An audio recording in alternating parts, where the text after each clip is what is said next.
adik-adik, kenalin, aku Kak Sopa. Dan pada kali ini aku akan kasih tahu ke kalian pentingnya kesehatan gigi. Kalian tahu nggak sih kalau 9 dari 10 anak di Indonesia memiliki masalah gigi, yaitu gigi berlubang? Ayo ngaku, siapa di antara kalian yang giginya udah berlubang? Sebenarnya seberapa penting sih Kak kesehatan gigi untuk adik-adik? Tentu penting banget dong. Kalian tahu nggak sih kalau gigi kalian yang saat ini adalah gigi susu, di mana gigi susu akan berganti satu persatu sejak usia 6 tahun menjadi gigi permanen. Nah, sebenarnya apa ya kegunaan dari gigi susu? Sama seperti gigi permanen, gigi susu juga memiliki kegunaan. Yang pertama, yaitu sebagai alat pengunyahan. Jadi, gigi susu diperlukan untuk mengunyah makanan yang kalian makan. Yang kedua, gigi susu memberikan dukungan kepada pipi dan bibir untuk memberikan senyuman yang cantik. Yang ketiga, gigi sulung diperlukan agar dapat berbicara dengan jelas. Dan yang keempat, gigi sulung diperlukan untuk menyiapkan tempat gigi permanen yang akan tumbuh sejak umur 6 tahun. Apa saja sih masalah yang sering terjadi di gigi adik-adik? Salah satu yang paling sering terjadi adalah gigi berlubang. Sebenarnya, gimana sih Kak kok bisa terjadi gigi berlubang? Gigi berlubang dapat terjadi karena adanya beberapa faktornya gigi itu sendiri yang memiliki lekukan yang lebih dalam dari biasanya. Atau terjadi karena adik-adik sering mengkonsumsi makanan yang terlalu manis. Nah, makanan manis tersebutlah yang membuat bakteri senang dan nyaman tinggal di gigi dan mulut adik-adik dan menyebabkan gigi berlubang.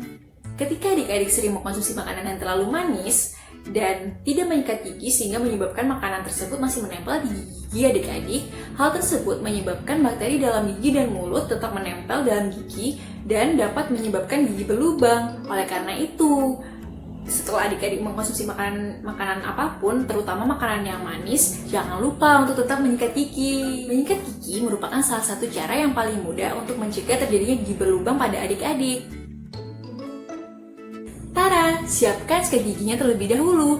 Hal pertama yang perlu diperhatikan dalam menyikat gigi adalah waktu menyikat gigi. Adik-adik harus menyikat gigi minimal 2 kali sehari, yaitu pagi setelah makan atau sarapan dan malam sebelum tidur.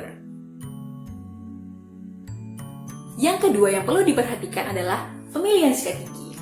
Adik-adik perlu memperhatikan pemilihan sikat gigi, yaitu memilih ukuran sikat gigi yang sesuai, tidak terlalu besar dan tidak terlalu kecil. Dan adik-adik juga harus memilih bulu sikat yang halus, karena bulu sikat yang kasar berisiko membuat gusi adik-adik terluka. Hal ketiga yang perlu diperhatikan adalah penggunaan pasta gigi. Untuk adik-adik yang berusia di bawah 3 tahun, disarankan hanya menggunakan pasta gigi sedikit saja, 1 oles di ujung sikat gigi. Dan tentunya perlu bantuan orang tua. Untuk adik-adik yang berusia 3 sampai dengan 6 tahun, disarankan untuk menggunakan pasta gigi khusus anak-anak dengan ukuran 1 biji kacang polong atau 1 biji jagung yang diletakkan di ujung pasta gigi dan tentunya di bawah pengawasan orang tua. Untuk adik-adik dengan usia 6 sampai 12 tahun juga sama. Adik-adik hanya disarankan menggunakan pasta gigi dengan ukuran 1 biji kacang polong atau 1 biji jagung yang diletakkan di ujung sikat gigi dan tentunya dengan pengawasan orang tua.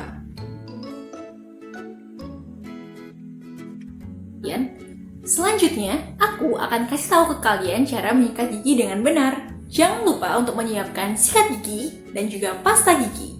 Selanjutnya, oleskan pasta gigi ke sikat gigi kalian. Pertama, posisikan sikat gigi dengan sudut 45 derajat terhadap gusi. Untuk gigi bagian depan, lakukan gerakan dari atas ke bawah untuk rahang atas dan gerakan dari bawah ke atas untuk rahang bawah. Gerakan ini dilakukan untuk membersihkan bagian depan dari gusi ke gigi.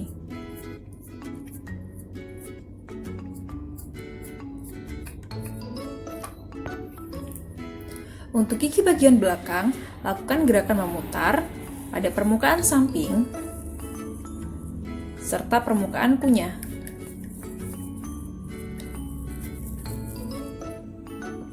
Lakukan pada sisi kiri dan kanan, rahang atas dan rahang bawah.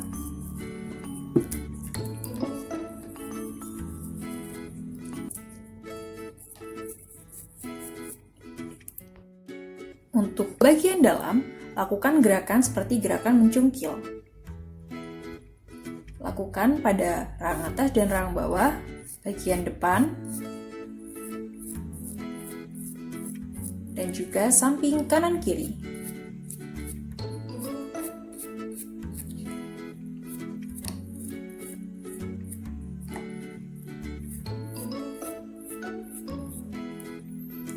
Jangan lupa untuk sikat lidah adik-adik dengan lembut untuk menghilangkan bakteri dan menjaga nafas tetap segar.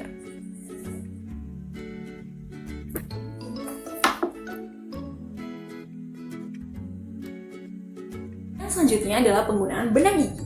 Penggunaan benang gigi dapat menjangkau sela-sela gigi sehingga mencegah terjadinya penumpukan makanan di sela-sela gigi yang meningkatkan risiko terjadinya gigi berlubang. Gimana sih Kak caranya menggunakan benang gigi? Nah, ini Kak kasih tahu. Pertama, siapkan benang gigi atau dental floss. Kemudian, potong benang gigi secukupnya atau kurang lebih sepanjang 20 cm.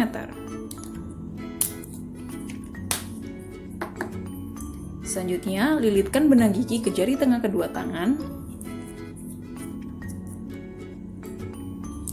dan pegang menggunakan ibu jari dan jari telunjuk kedua tangan. Selanjutnya, tarik kedua tangan agar dental floss atau benang gigi kencang sehingga kita bisa memasukkan ke sela gigi.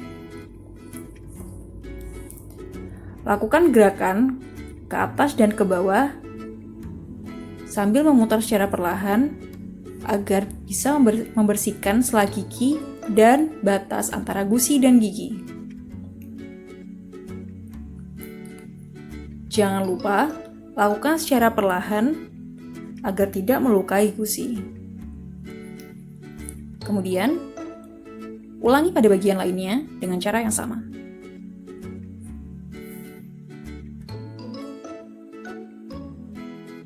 Selain rajin menyikat gigi dengan benar, memilih makanan yang sehat juga dapat mencegah terjadinya gigi berlubang.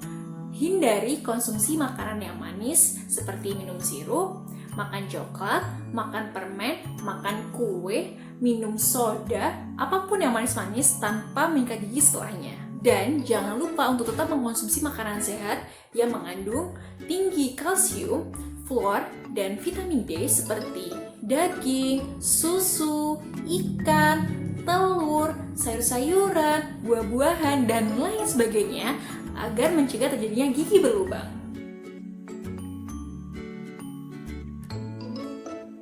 Yang terakhir yang tidak kalah pentingnya yaitu jangan lupa adik-adik untuk memeriksakan gigi kalian 6 bulan sekali secara rutin ke dokter gigi karena itu sangat penting loh. Apa sih Kak pentingnya memeriksakan gigi 6 bulan sekali ke dokter gigi? Yang pertama, memeriksakan gigi secara rutin 6 bulan sekali ke dokter gigi dapat mendeteksi masalah gigi dan gusi pada tahap awal. Hal ini dapat mencegah terjadinya masalah yang lebih besar, misalnya ketika gigi adik-adik berlubang kecil dan adik-adik rutin memeriksakan ke dokter gigi, adik-adik dapat mencegah terjadinya lubang yang lebih besar dengan merawatkan lubang gigi yang kecil itu tadi, sehingga tidak terjadilah gigi yang lebih keropos. Yang kedua, selain dapat mendeteksi secara dini atau pada tahap awal masalah gigi dan mulut, dokter gigi dapat mendeteksi dini munculnya penyakit yang serius dan dapat merujuk ke dokter gigi atau dokter spesialis lainnya. Setelah itu dapat dilakukan pemeriksaan dan perawatan oleh dokter gigi spesialis atau dokter spesialis lainnya. Yang ketiga, datang rutin ke dokter gigi dapat membuat adik-adik lebih berani. Karena datang rutin ke dokter gigi dapat mengurangi rasa ketakutan adik-adik, sehingga ketika adik-adik memerlukan perawatan, adik-adik sudah tidak takut lagi untuk menghadapi dokter gigi. Oleh karena itu, yuk sama-sama menjaga kesehatan gigi dan mulut agar tidak terjadi gigi berlubang pada adik-adik. Dan jangan lupa periksakan gigi secara rutin 6 bulan sekali ke dokter gigi kesayangan kamu.